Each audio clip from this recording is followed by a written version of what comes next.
welcome back to my channel where we're all about leveling up, elevating, and living our best lives. So today's video is going to be a review and demo on the Dior Forever Skin Glow Foundation in the color 8N. 8N, oh my god, I don't know why I want to say 89. So today's video will showcase the application process, Flashback. We'll talk about the price, how available it is, how it looks after a few hours, and the color. So let's get straight into this video. So getting straight into the application process, I'm going to go ahead and just pump some on my hand. So it is a bit of a thicker formula, so I feel like this would be really good for the winter time, not so much summer. Right now I'm in Africa, so it's quite hot. I don't know if I would wear it, but let's see. Okay, so application process. Oh my god, it's so seamless. It is so seamless.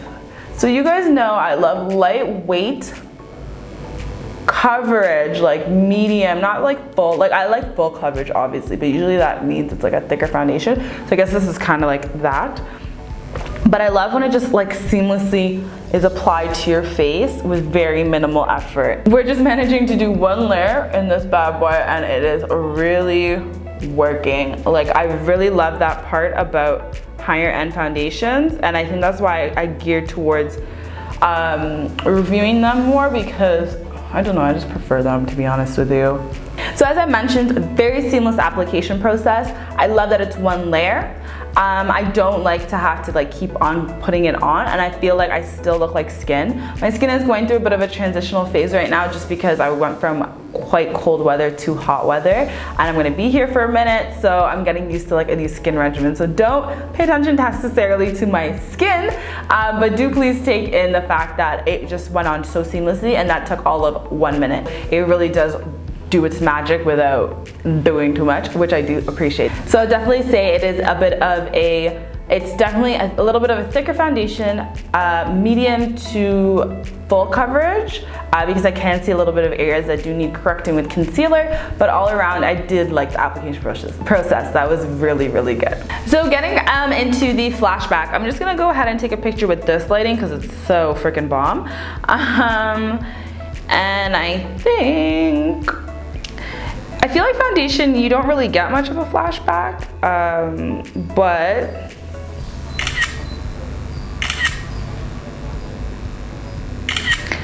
you possibly, it's more so like concealer that I feel like you get flashback. But nonetheless, those are the few photos that I took with this studio lighting. And I think it looks really good. I think it matches really well. Anything that matches my neck and like seamlessly works with my various 1,000 shades of my body, I'm usually really happy with.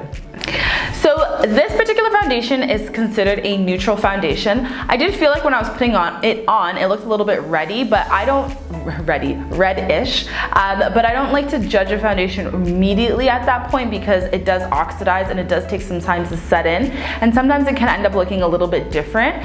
But in this particular case for this foundation, I felt it was a little red going on, and I do notice with a lot of higher end brands that sometimes you can end up looking a little ashy. I don't think they have put enough effort yet into catering to darker shades to kind of mitigate that problem, but nonetheless, this one looked pretty good. It looked a little red on, but by the time I was done my face, I feel like I look pretty neutral. Like I like a neutral foundation. I don't want to look too red, I don't want to look too yellow, I want to look in between because I'm not either of those spectrums. So I like when it just makes sense, you know what I mean? But I will say, if you haven't already, please do subscribe to my channel. We are getting consistent, honey. We are bringing quality content, honey. We are doing a lot more on this channel. So I figure you might as well join us for the ride, you know what I mean? Elevate, live your best life, level up, look good, feel good, travel good, you know what I mean? But anyways, back to my main point. So the price of this particular foundation is $52. I feel like it falls right in the category of many considered like luxury brand foundation prices. For what you're getting, I do like how it sucks kind of in a sense that usually when you spend a little bit more on your foundation, it's quicker process to put on. Just it's more seamless and you don't need, it requires so much work, so much like elbow grease just to make your foundation work. So I do feel like personally, it is on the higher end, but you get what you pay for in terms of how well the foundation goes on your face. So that is something to consider, but it is $52. And leading into the next point, how available it is, I got it at my local Sephora in Canada, which, as I always say in all my videos, is literally, I don't live in the middle of nowhere, but like I don't live in the city.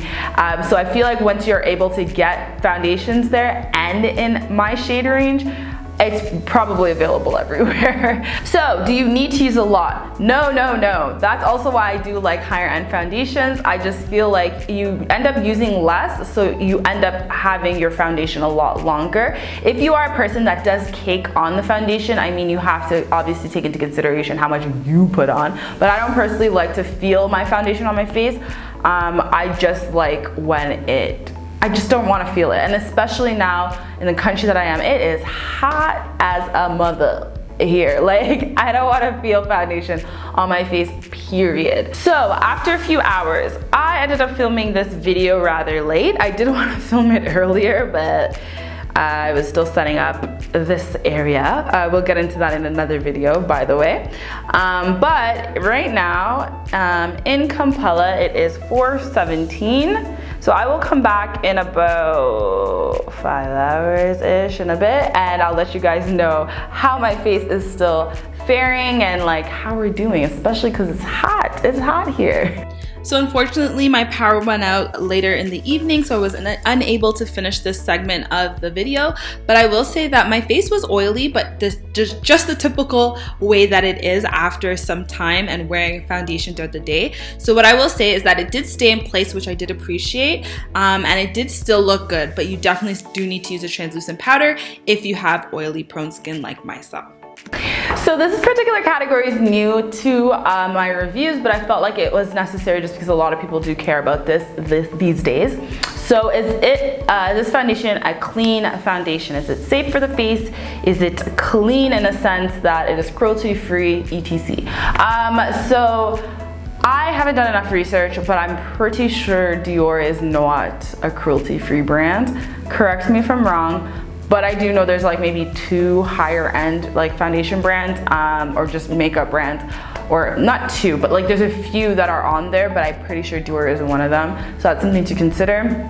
And in terms of clean, there are certain products that you should technically gear away from when it comes to beauty and makeup, especially if you wear makeup every day. I don't personally wear makeup every day, so I'm okay. I feel like I'm okay anyway. I don't know, scientifically, who freaking knows, but I will say that in terms of clean, I'm not quite sure either, but I do know that a lot of higher end brands do have a few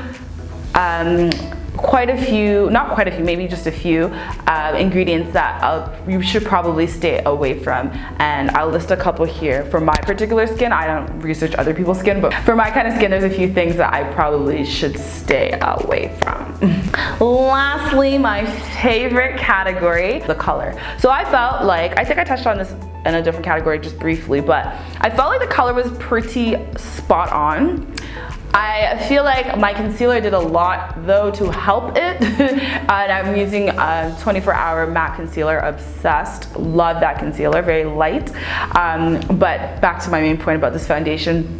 So I ended up going with the 8N. The 9 was too dark. The 8N was perfect for me, and 7 was way lighter. So I felt like there was a lot of discrepancies between the coloring, but in all honesty, Dior has come a long way. My favorite Dior foundation, which is the Backstage foundation, I feel like they blew us out of the water in terms of color range, especially for a higher end brand, and especially for just a higher end brand that's giving us matte. In all honesty, Dior took a really long time to deliver darker shades and good darker shades. If you guys look at my previous videos, I have a lot of videos where I had to make foundations work for my color, and it just was horrifying. It really was for the longest time. But now I feel like they did a good job with the backstage, and I think that they're starting to bring in a lot of shades when it comes to their other lines. So for this one, for the Forever Skin Glow, I ended up going with the 8N, and I'm pretty satisfied. Definitely, they can get more colors. They definitely are a brand that can afford it. So I feel like that's something that they should be doing. But preferably, I liked Backstage more, but I like glowy foundation more than matte foundation, usually because I'm in colder climates. In Africa, I'm really feeling the matte foundation. So now I'm like, I should have brought my Backstage Dior foundation. But such is life. But yeah, thank you guys so much for watching this. I hope you found it very helpful.